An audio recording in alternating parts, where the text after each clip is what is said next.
Folks, a privilege to have your company, and thank you in advance for having joined us.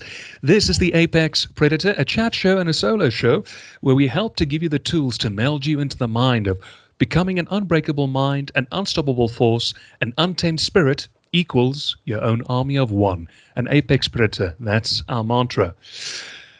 This topic is going to be on a sensitive discussion, but it's one that needs to be had continually until it festers in the back mind of every single person worldwide. And that is what it takes to be a man.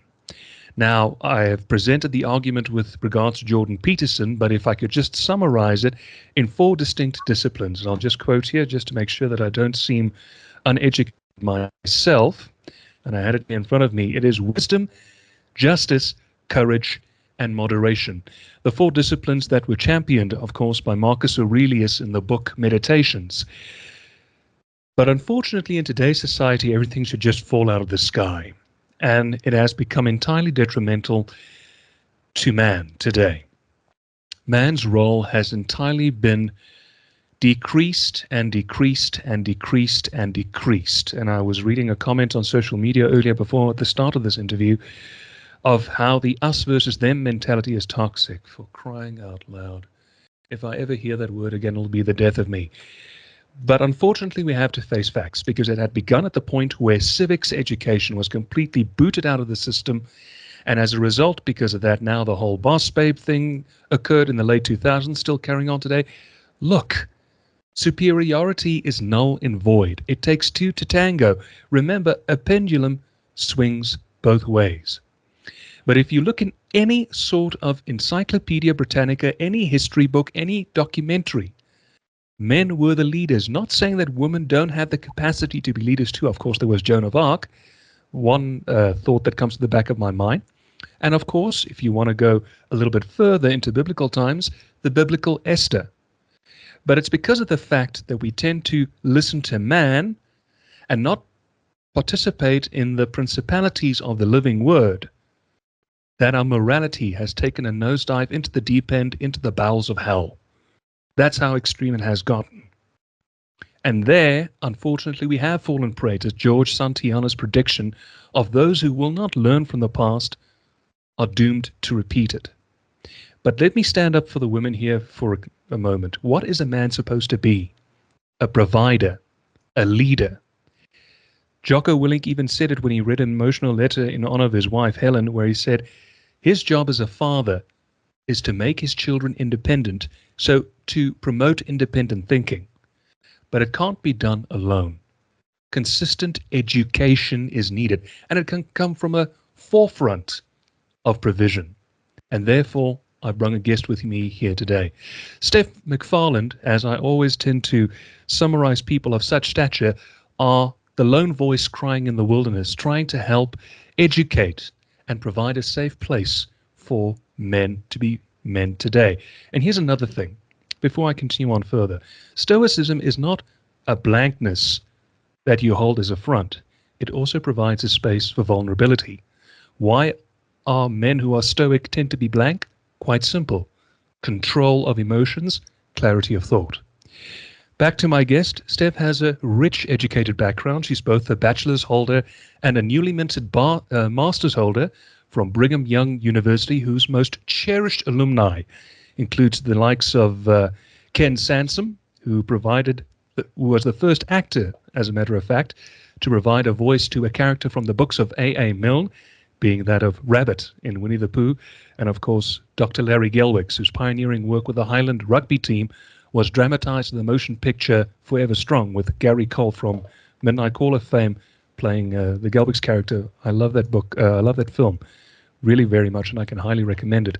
Steph joins me on the program today to talk about her journey, discovering where she feels that men belong in society, and helping move the needle forward, using her space and her forum to move the conversation forward as such. Steph, thank you for welcome, and thank you for coming by. Thank you. It's a privilege to have you. I jumble my words because you are so verbal and you are so rich in knowledge. tell me a little bit about your background with regards to ultimately leading up to where you had begun giving a voice to the voiceless. Yeah, it's both personal and academic. So if I can start with the personal, I'm very open with the fact that I have been divorced twice, and I'm also a parent of a boy, and I'm also a sister and a daughter. And men and women have experiences where we interact all the time, and it's constant, and we can't get away from that dynamic. And I'm not saying that we should, but it's just this constant. What does that dynamic look like? Um, and because of my personal life after two divorces and owning my own mistakes and kind of looking at, okay, what is this problem here? What's going on?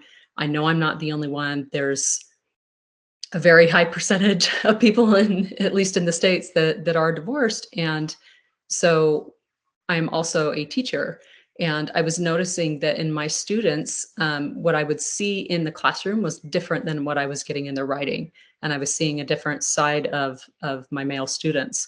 So when I went back to get my master's, it is technically an art degree, an art teaching degree, but my thesis is focused on what is the disconnect for these boys.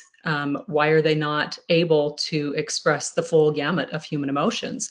Mm. And so when I looked at that and I started creating spaces in my classroom, because I use my classroom as a case study, Mm. and I also did interviews as well, to see if I could get Wow. to the bottom of, yeah, it was pretty expansive. My professor told me to calm down a little bit. I got too excited.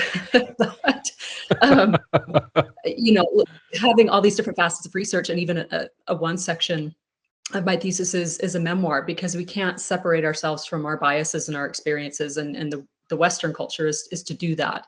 Mm. But I put my bias at the forefront, where this is my experience with men, this is what I see, and this is how I think we need to help. And what were the problem areas that you began to see in your students, which formed the basis of your thesis? Well, like I saw before, it goes back to that inability to express the full gamut of human emotion. And a lot of people, if they take my threads comments out of context, are like, oh, well, you just want men to be this way and be super vulnerable and use their partner as a therapist. It's like, no, no, no, that's not what I'm saying. We absolutely need the warrior persona all Mm. the way to being able to be vulnerable with the right people at the right time. Absolutely, yeah. And true masculinity is knowing where and when. That is a powerful man. And It's when, interesting. sorry, go Yeah. ahead. No, please, ma'am. After you. I was just going to say that society does not allow that full spectrum. And quite frankly, both sides of the spectrum are shamed, right? You can't be too rough, but you can't be too tender. And it's like, just like it is for women. What are we supposed to do when society doesn't allow the full space in a healthy way? Absolutely. You know, it's shocking that you say that. This week, I was watching an interview with Megyn Kelly on Mhm. election night, speaking about the evisceration of what was originally known as Title IX, when men are accused of a grievous crime, insert what criteria you will, that they have no legal ground to call on the grievance for evidence. And as a result, men have become extremely ostracized. And I'd like to think that an occurrence like the Me Too movement led to that. And what you are saying currently right now, I can guarantee you has become threefold, quadruple fold here in my country from where we live. Men have been kicked off their perch. Divorce rates, like you had just mentioned earlier, since the pandemic, have quadrupled like you would not believe. And unfortunately, if you really want to go into the dynamic of us versus them, I hate to be the bearer of bad news, but it's alive and well. And I don't see it decreasing anytime soon. Sorry to say. Yeah, I would agree with that, and that's another reason why I put my platform out. And at the moment, because I'm still relatively new in it, I need to build the trust of men so they know that I'm serious. But ultimately, my goal is unity, where it's like Mm. I very much own my mistakes in sort of a memoir way on threads, where even my post that's pinned, I say I was not always a safe space for male vulnerability, and I have to own Mm. that. I've Mm. now gotten much better figuring out through experience and both reading and research that there's things that you can do. But I was that woman, and I, I have to be honest and upfront and admit that. So I hope that we do see more unity in the future, and it's not an us versus them, but I completely know what you're talking about, and it's frustrating and why I'm saying what I'm saying. Well, let me meet you halfway, because unfortunately it has had a double-edged sword on men particularly as well, where they have thrown their inhibitions to the wind of, you know what, I'm not going to go into the dating pool, which ultimately gave rise to the incel culture. But it has led men to isolate, and it has led men to commit ghastly, ghastly atrocities like drug abuse and to commit suicide. But then Yes. again, let me flip the script. I suffered badly because of it. I was also very much a victim of the cancel culture. I was a victim of Me Too. Mm-hmm. But I did the one thing, I actually dared myself. I dared the one thing that other men wouldn't do. I started working on myself, which is why I referenced all these books earlier. But I started to have the conversation with my mother of where can I improve? Where can I improve? And the first thing was is I didn't give my mother the time of day. Because after all, you as a woman come to me. Let's just use that as a argument. You come to me and you entrust me with what it is that's hurting you, not for me to necessarily talk and to give advice, even though that's my love language, dare I say, but ultimately as well, just to be an earpiece, because I understand the emotional vibration in which you are coming from, which is Yes. the essence of communication and forms the basis of teamwork, ultimately leading to leadership. It's a 50-50 is what I'm trying to say. Men lead, but when he's down, she leads. When she's down, he holds her up. So it's a 50-50 balance. Tell me a bit,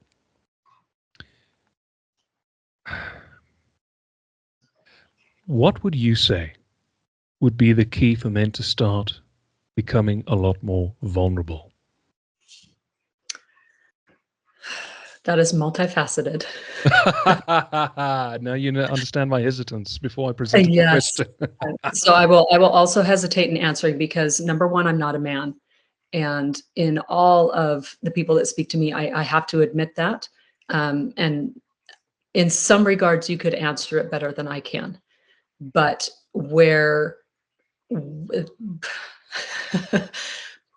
where women can help is creating a good space for that. Because I've even had women ask, well, I want my significant other to open up to me. What do I do? And how many women have a tendency when he becomes vulnerable to you, you make it about yourself. I've been Mm, there, and that's not the correct way to go about it. And part of the problem is both men and women aren't as emotionally intelligent as we think we are. So mm. it's difficult when we have not worked our own on our own past traumas, when we don't have enough, when we haven't done the work, like you're saying, the reading. Gottmans are a great way to do that. Mark Brackett is another scholar. Very I mean, much. there's lists of people that we should all be looking at, but how many people take the time to read? And I Mm. have found that when I agree with you.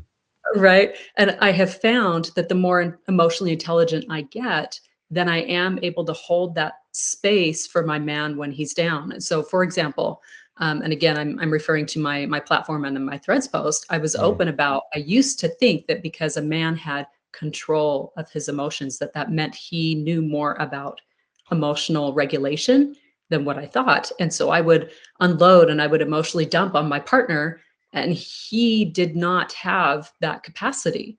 Mm. And so when he was ever in that down space, like you're talking about, I couldn't handle it. And that's a me problem, but I was making it a him problem. Mm. Right. And so when both men and women are self-aware and do start to work on themselves, and it doesn't necessarily have to be therapy, it could be a life coach, it could be reading, it could be meditation, whatever healing modality that people want to use to work through those traumas and learn how to emotionally regulate, because there's plenty of programs out there, then Very that much. raises the level of both sides so that we can open, because the original question was, how do we hold that space for male vulnerability? And it's number one, cultivating that space, and two, never using his vulnerabilities against them. Mm. And that again goes back to that male female dynamic where it's like women typically are physically not as strong. And so we use our words as power. And when you're leveraging his vulnerability, you have lost that. Mm. when And you equal use to it. that, because we are stronger, that is why men carry that extra weight of protection, Yeah. which is also another thing which is currently disputed in our society. Steph, I have to agree with you on every criteria, every given way. I'm not going to present any sort of counter argument to that. You are hitting the nail on the head. Thank you. Let me let me say it as it is. We as big boys now, currently the Gen X's and the Gen Z's, need to pull up our socks big time. And I'm saying it on this platform because if I don't say it now, I'm never going to get the opportunity. We need to pull our socks up big time, and we need to sort this nonsense out of trauma. Because there is a thing, and I've spoken about it extensively, about trauma bonding, which is something I want to praise you about in a moment. If you don't have that trauma sorted out, fellas, you are going to do yourself a honorary disservice. You can wave your future goodbye. You can wave your marriage goodbye. Because if that inner child inside yourself has not been put to rest, and I understand there's a other sort of terminology with regards to cradling that inner child, nonsense. Put it to bed, forgive, and move on. Because if you don't do that, you're a ticking time bomb, and you're presenting yourself as not a protector, excuse me, but you're proving yourself a potential danger. Remember, out of the two gender species, we are the strongest, meaning that we are going to have to pull up our socks and carry that discipline, whether we want to know it or not. And think about this. I'm a rebellious person. I used to think of the fact that, you know what? I don't want any responsibility, so I'm going to cut myself some slack there in that regard. And ultimately, I stepped onto a landmine. And as a result of that, this is why I do this program, because I want to learn. Because let me put this in plain and simple terms. I can't think of having an unfinished life, which in my mind consists of being a productive member of society, referring back to civics education, and secondly, having a loving partner at my side who will support me in my endeavors and who I can support in turn, and raising a family and subsequently carrying on the gene pool onwards to the next generation. And I know it's a shaky road, but ultimately you're going to have to catch that wake up for yourself. And now I want to shower you with praise, Steph. Your Threads feed is unbelievable. Oh, thank you. It takes real grit to open up the cards that you have and to tell your story. Surely in your back mind, you must have said to yourself, I'm going to have detractors who are going to roast me because of it, but I need to do this. Didn't you? Accurate. Yes. But I'm sure there must have been people who have said to you, thank you. Yeah, it's really been a beautiful experience actually, because I literally digitally am holding space for men that, 20 years ago I couldn't have held. And several have said thank you. Several have even said this wasn't even on my radar. And I needed somebody to say something so that I could do the invitation that I love that you just extended to men. More men need to do what you just did, because my voice as a woman only goes so far. I can point out the problems. I can hold female space for male vulnerability. But what about male to male space for vulnerability? What about the brotherhood? And when you become a creator, and I'm sure you've experienced this, when you are a digital creator, you do open yourself up to both praise and the critics. And And you the have to decide condemnation. Don't forget that. the what? The condemnation. Don't forget Oh, that. absolutely. Absolutely. And you have to decide and keep your eye on what is the mission. What is the mission? And that is helping men return to their emotionality so that they can be their full selves. And that's, you talked about the pendulum too, that the pendulum will swing, and that's scary for both men and women, but it has to be done Sure. in order to unite and move forward and upward. Well, let me put it this way as well. Continuing on in that thread of what you said, you know why men are afraid to go to other men? I bet you there are how many men who are afraid to approach other men for help because they are fearful that the temperance that they receive, the attention, in other words, that they're going to receive, is the same negative experience when they didn't have a father or if they had an abusive father. Oh, absolutely. That's why. But ultimately, at the end of the day, I say it to everyone because I come originally from the recovery circles. You have to experience it for yourself. You have to experience it for yourself. I can guide you to the watering hole, but I can't make you drink. Yes. But Jack Donovan said it himself. He wrote a great trilogy of books, The Way of Men, Becoming a Barbarian, and A More Complete Beast. And in all three books, there's an emphasis on joining a brotherhood. But we also need to have women as well. But, big caveat to that. Women need to be respected as the counselor role in that regard, and not to abuse that position of a more physical standpoint. And I'm sure you can understand the correlation that I'm trying to draw there, because the lines can become deadly blurred. Okay. But truthfully, what I love about the things that you are saying is you're not acting like a know-it-all or a bossy boos. You're telling people, here I am, this is what I've been through, and hopefully through the lessons that I've learned, through the mistakes that I have made, which I think a lot of men should do too, self-reflection before pointing the finger, because after all, for every finger that you point, there are three pointing back. Yes. There can be a middle ground ultimately laid. But do you think, with you sharing your story, the point that I'm trying to get to is you've learned ultimately a bit more about yourself? Absolutely, I have. And I've learned more about men. I definitely come across as a learner because I don't have it all figured out. And I have things somewhat figured out for myself, but there's always more to learn. And I think when we approach it with what more can I learn? Where am I incorrect? Where am I correct? And moving forward in that way, when we're in a teachable, humble space, I think people are more receptive to that. And especially it's been interesting. I've done a few posts about receptivity and how to speak to people, because it's common both digitally and in person for people to be like, you're wrong, you need to change this.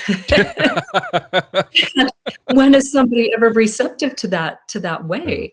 And so there's more than one way to present, I don't want to say a problem, to present an opportunity for change. You know, you mentioned I'm not a bossy boos, even, or what did you call it? A bossy, whatever it was. No, you're absolutely right. You hit it on the nail the first head. You hit the nail on the head the first time. Sorry, it's slang from my own country. That's fine. But even the Gottman said there's, in the male-female dynamic, it's important that the woman take ownership and also that the man takes her influence. And if your influence, right? If your influence is not worded correctly and you're not careful, I can understand why it wouldn't be received. And that's ever in my mind how I'm wording my feedback, my pleas, because I want people to be receptive to this message. Absolutely. And adding on to that, yet again, you're hitting on so many points which I cannot help but agree with. The importance of detachment is equally important, increasingly important. Goodness, me and my word salad. Of stepping back and reassessing the situation. Because if there's going to be a middle ground ultimately reached, both points need to be weighed and considered. And that fact of superiority needs to go completely out of the window.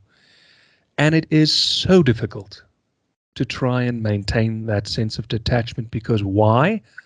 I may be right and you may be wrong, but ultimately it could be totally polar, the opposite, and ultimately humility needs to come into play. You are so right. To change tack a little bit of anthropology. You and I share a passion in this instance, although you are more educated in it than I.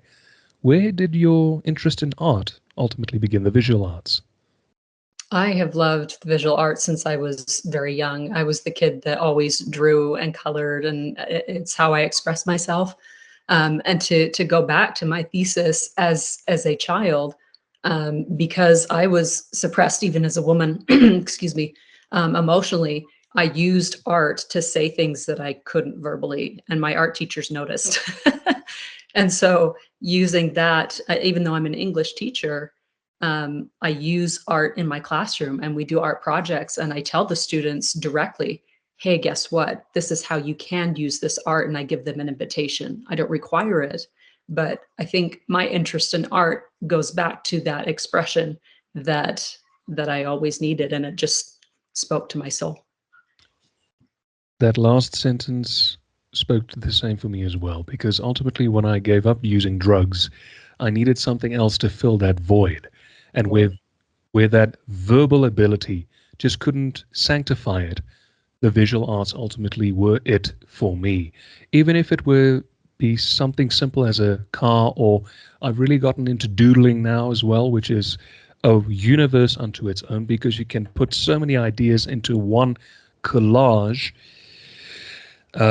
Ultimately, when I put that colored pencil down, or when I put that pen down, it's as if all my frustrations ultimately dissipated within a microsecond, even though 2-3 hours have gone by, and it has really started to meld that gaping hole which consisted in my system for so long.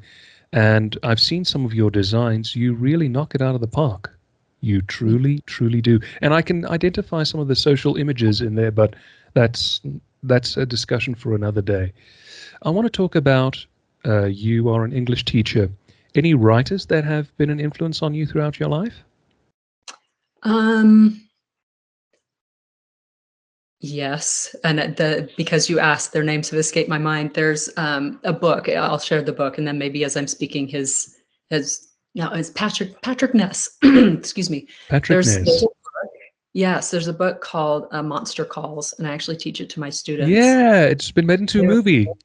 Yes, yes, it's a beautiful book, and it was illustrated by the gentleman who did the Harry Potter novels. I'm sorry, the names are not coming to me, but anyway, the book, A Monster Calls, it was so moving, and the art and the combination of the whole thing was almost like a culmination of my message that I'm trying to share, right? And so I share that with my students, and I just love it. I love that book because it shows a little boy having to go through this whole process, and the monster represents what's going on inside. And he doesn't know how to deal with it. He doesn't really have support. And it's just beautiful how he goes through that process. And I really want to entice our audience to check out the motion picture. It was released in 2016 already, with the title character voiced by Liam Neeson, called A Monster Calls. Do yourself a favor. It's a heart-wrenching story. A really, really heart-wrenching story. And to correlate with what Steph had said, once you see the motion picture, which follows the book rather accurately to a large degree, you'll realize that inside each and every one of us, irregardless boy or girl, there's a monster. But what are you going to do with that monster? Big question mark. There's another writer as well who I think doesn't get near as enough praise, by the name of John Eldridge, who wrote a book called Wild at Heart. Masculinity, and I understand it's for a man, but once you read that book, you realize that every man, every woman has a wild side in that heart, but it shouldn't be suppressed. That's the point that it's trying to make. If you are an artsy type, chase it. If you are the adventurous type, chase it, because your heart is your spirit. And if you don't follow where your spirit leads you, ultimately you're just going to be a walking skeleton walking around from point A to point B. It's written from a very theologic context, but it also references one of the great motion pictures, and the second one is now coming out at the end of the year, Gladiator. And I think you will benefit from it as well, because I see a lot of criteria what John wrote about in the book I see in your character as well. But what I love as well about your overall well-being is you come across as very academic, but you are very young at heart. How do you balance that? Well, I do teach freshmen, so where do you teach? Those are the 14-year-olds here in the States. So you have to, and honestly, it's just who I am. There's a part of me that is incredibly youthful. And so I loved how you talked about being authentic, the authenticity, and that's a part of my message as well, is figuring out who we are, what our passion is, what our expression of our gender is, and going at that full throttle makes such a difference. So for me, it is a little bit childlike, but I do have to reference one of my favorite scholars here, and that's Ron Levant. And he talks about this bell curve of expression. Most people are somewhere in the middle of their gender expression, but we of course do have the extremes that might naturally be that way. And I think when we get into trouble is when we start, shifting ourselves according to societal expectation. When you're an Mm. adult, my youthful, personality isn't always appreciated in certain spaces, but I still have to find spaces where I can let that out. And it's the same for men. Mm. Maybe society isn't as loving of a very, very gentle man. And how does he then find spaces where his authenticity can shine through? Very much so. You mentioned society. It reminds me of a great quote by the late George Carlin, who said that if evolution is outlawed, then only outlaws are the ones who are going to evolve. I love that.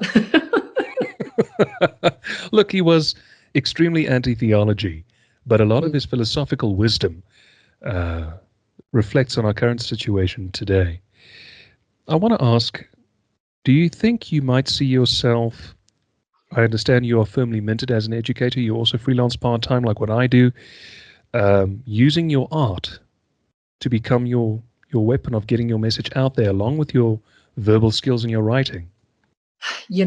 If I can be open and honest and vulnerable, I would like to, Happily. but in that space, I'm like, am I good enough? How many artists actually make it?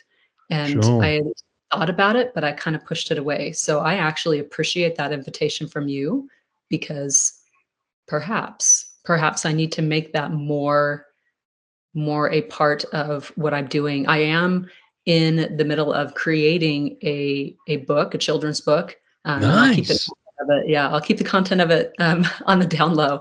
Um, but I am writing it, and I'm choosing not to illustrate it because I want my illustrator to be a man.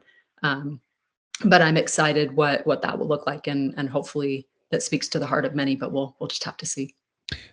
And I appreciate you for saying that. And that is an extremely mature answer because it's nice to have a plan, but it doesn't always go out according to plan. But remaining open-minded about it only makes the adventure so much better. Now, I can really foresee in my mind's eye that you've got a third career as a writer because you state a point, but you also give enough context to bring the message through. And Mm. if the pen is mightier than the sword, what then do we say about that? Tongue. Yeah, And that's your strength. That truly thank you. is your strength. I want to ask, have there been others in your immediate area in your state who have come to you and want to get you involved in some community outreach for men and the like? Absolutely. So I collaborate often with a man who runs the men's circle in my area. He is phenomenal, and we'll be doing some collaborations going forward as well. Um, and even just in my conversations, I'm not quiet about my research. I do open my mouth, and most people thank me for what I'm doing. So as far as formal things with this other gentleman that runs the men's circle in my area, that would be the one. But it is pretty regular that people are starting to see what it is that I'm talking about and the changes that need to be made. So yeah, people are aware. I'm happy for that. I'm happy for that. And I can't wait to see that, especially that edge come alive. I want to ask you honestly, and this is not with any bearing towards any restrictions of the criteria, in your mind's eye, having had this journey of which you have traveled, continuing on further, what do you think is your definition of what a man should be? I get asked this, and sometimes, if I'm being honest, it changes day to day. Sure. Uh, but it goes back to Levant's bell curve. It's back to his authenticity, and I don't mean to be wishy-washy, No, you're but not. let me explain it from a woman's perspective. What is a woman supposed to be? And then I'll work into the men. Um, I am 5'11", and I'm very kind but strong in how I present myself. And some have made comments that maybe I'm less feminine, right? And so because I am a stronger, taller woman, I even played, athletics growing up to the point of playing in college. Like it's not, I'm not the typical girl. And that doesn't, in my mind, mean that I'm any less feminine. It doesn't mean in my mind that I'm any less of a girl. So I would say that for a man, going back to that authenticity part, if you are a man who is intense, does extreme sports, is super into those sorts of things, do that. If you are a man who loves to stay home and crochet, do that.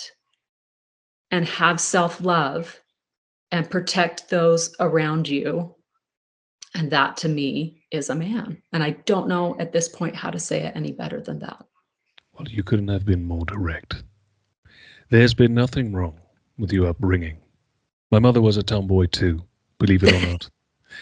Grew up very conservative. We are Irish Jewish Protestants from South Africa. And my mother was the middle child of 4 girls. One sadly passed away very young, and 1 boy. And she was always barefoot in the streets at a time when it was more socially appropriate for women to wear footwear with the socks all the way up until it met the knee sort of scenario, Right. which was typical of the era. But after school, she would love to run around the field barefoot, play volleyball. And for me as well, I was always more happy in here in my own head. But as I've grown older, I believe you and I, judging from the way that we speak, we're more or less in the same age category. I just enjoy being in the outdoors more than what I love being in the indoors. And you being from Utah, there's a very omnipresent rugby culture, which I find surprising because rugby is our national sport in this country, and it's a full contact sport, and it's a testosterone adrenaline sport, and it is even more dangerous than American football, where you can so you know what I'm talking about. My cousins play. Oh, they do? We have a lot of Polynesian Very friends much. of ours in this area, so I think that's why. Oh, of course, of course. Tell me something, Steph. I really want to. I don't want you to answer this question. I really want to thank you for being so transparent and for being so. Oh, this is also what I wanted to say. What you are being is diplomatic. And diplomacy, I'd like to see in more women our collective age today. Mm-hmm. Because not everyone is a chatty Cathy and not everyone is as bubbly. There's various sorts of personality types, but the one common thread is diplomacy. And if we can have that on both sides of the spectrum, it can help move the needle forward already by a wide, wide margin. And I really want to congratulate you on your transparency because not many women or men our age bracket are willing to do that. You mentioned it with me as well. I come from a broadcasting background, so I have been called everything under the sun. I've had death threats, the whole spiel, and I'm still here today. I was a victim of Me Too, and I was a victim of cancel culture, so it's like water off a duck's back. But if there's one thing I want to implore you is to please don't stop. I understand you're placing yourself at great personal risk, and to still continue doing that while keeping your mission in the eye of the beholder and still carrying on forward monumentally. You have my and many out there, the voiceless masses, our voracious thanks. And we owe you a debt that we simply cannot repay. Thank you for your words. I needed to hear that today. I can see that you're getting a little emotional. And A little bit. I applaud you for doing that because, you know what? Let me be the one to also be the lesser of two evils. I also haven't been the perfect boyfriend, and I haven't been the perfect son. I made a lot of stupid mistakes, and it was easy to hold the knife to someone else's throat with blaming on them. But not once did I look in the mirror and say, you know what, I was the one at fault. But it's your best superpower if you look in the mirror first, and then ultimately pinpoint the road to reconciliation forward. It's that famed road to perdition. And I want to also stipulate this to the audience. Folks, not one of us are superior, neither one of us are inferior. But the only thing that we have control of is ourself. Let me repeat that again for perpetuity. The only thing that we are in control of is ourselves exclusively.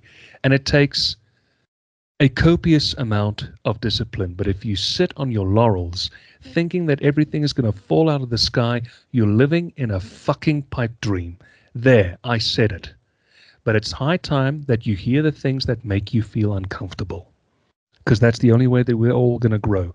I had to do it. Steph had to do it. And everyone else has to do it. Because if you want to be a leader, lead yourself first. Build relationships. Share. Don't condemn. A couple of minutes ago, before I got into this interview, there's this thing now with the comedian Bill Burr, who scathed women apparently on Saturday Night Live. For crying out loud, it is comedy. Everyone gets made fun of. Check yourself before you wreck yourself. Come on, man. How old are you? 12 years old? Or even a lot more earlier? But that all being said, Steph, I really want to thank you for coming onto this show. I'm sure it must have taken you a lot of courage. I'm sure you're more used to sharing in your academia position, but you've been absolutely sterling. I love the answers that you've shared, and I want you to know you're welcome back anytime. As your research carries on forward, please don't stop. You are a voice to the voiceless. You're a voice crying out in the wilderness that we've been in the wilderness for far too long. And if there are more women like you, and if you can be the seedling for more women to champion the voices of men and to be the woman that we can respect, you've got a golden future ahead of you. And I implore you, don't just stop. Carry on with your mission, because we're behind you every single way. Thank you. I appreciate that. And it's been wonderful to be here. Thank you. And folks, I want you to also, if you want to know more about Steph McFarland's work, you can search her up on LinkedIn. Steph, S-T-E-P-H, McFarland. You can also find her on Instagram, but she is most vocal on Threads, the Instagram twin, also as McSteph, B-E-E. And you can read an array of thoughts in the form of a diary. It's easy to read. It's just a couple of sentences. And I ask you, be open-minded. Be open-minded. Men, you watching this episode, we are the strongest, but the best kind of strength is to not roar, but to be calm and quiet. Take in what she has to say. You'll be shockingly surprised at the vulnerability and at the truth that is at the heart of this young woman's core. And until we meet again, my name is Chris Nell. That's Steph McFarland, reminding you that through the works of the Apex Predator and through McSteph B, you yourself can become an unbreakable mind, an unstoppable force, an untamed spirit, ultimately your very own army of one. Until we talk next time, look after yourself.